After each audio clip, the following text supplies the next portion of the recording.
So I was doing research on YouTube trying to figure out the best way to lift a garage. And there wasn't a whole lot of info on there. There was about 6 or 7 videos out there. So this is what I came up with. What you're looking at here is 2x10s that are sistered on either side of the 2x4. And right here is a 2x10 on one side and 2x10 on the other. And they're sistered on either side of this 2x4. And then there's a 2x6 on top of it. This just happens to be where I have two 2x6s overlapping.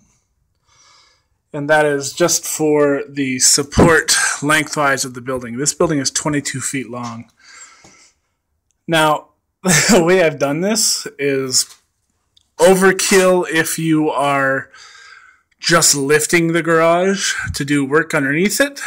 But what I am doing here is lifting the garage, putting it on a 20-foot flatbed trailer and driving it an hour out of my city here and taking it out to our cottage so that we'll have a storage area for our quads and our side-by-side and lawnmowers and all that crap. So all the framing that I have in here is 2x10s are on the bottom. Basically what I've done here is created kind of a false floor.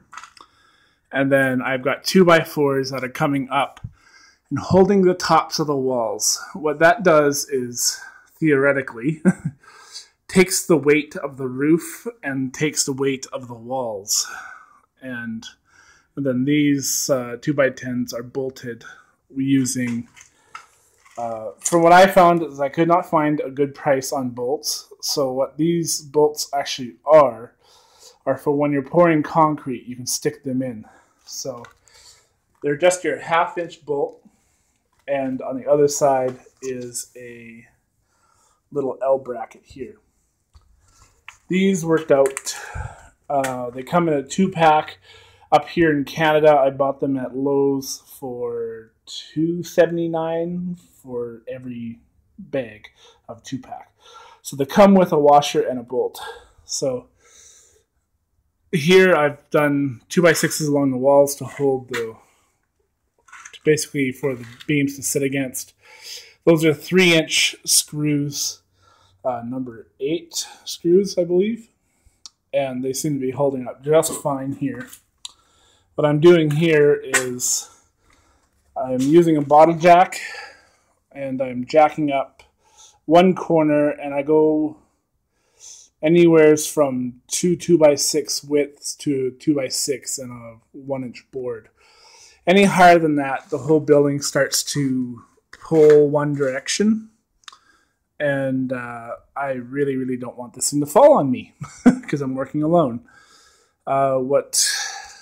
So basically what I've done for up on the roof, because this thing is going down the highway, it's going to be sitting on a trailer which will end roughly about here, and this will be hanging off the sides of the trailer. Now this building is 12 feet wide, so if you are pulling this down the road, you may need a permit in your area. I am just going to see about getting out on the highway and see how it goes. I only have to be on the highway for about 25-30 minutes. And then it's dirt roads the rest of the way. So the reason why I've got so beefed up here is because as you're driving down the road, every time you hit a bump, I'll have a double axle trail, so the bumps won't be as bad. But every time you hit a bump, I'm going to guess this building will weigh twice as much as it actually weighs as it's coming down. So I wanted to make sure this thing did not end up in a heap on the friggin' highway. Because cleaning up that mess would be extremely expensive, and I do not have money for that. What I've spent on this so far, my father owns the trailer. I borrowed jacks from my uncle. I spent $75 on these Cinder Creek blocks.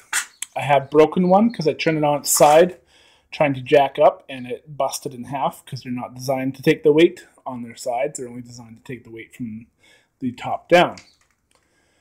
I got them. They were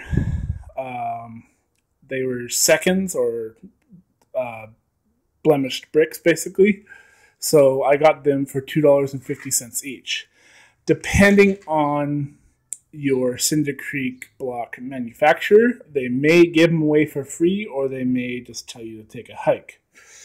The Cinder Creek company here charged me $2.50 each, so there's about $75 here. I'm hoping that'll be enough bricks to get it up high enough. I believe I have to get this up past 33 inches because I think that's where the tires are. I yet to measure that.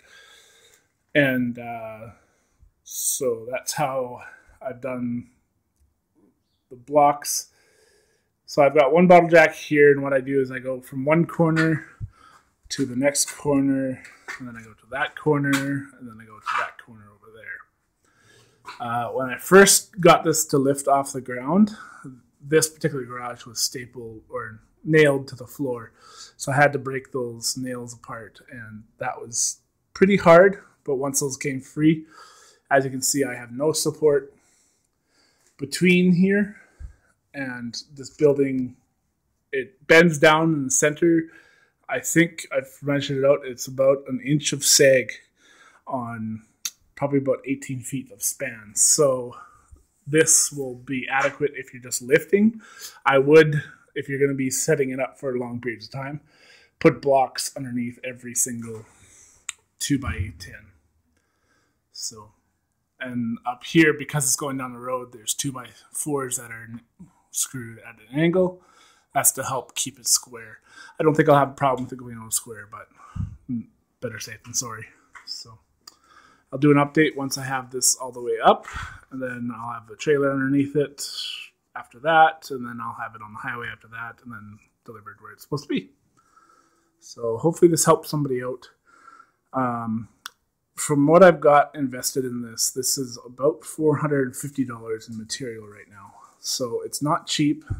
This is a free garage, but it's not free to get it out there. So, so good luck with your garage lifting efforts. Thanks. Bye.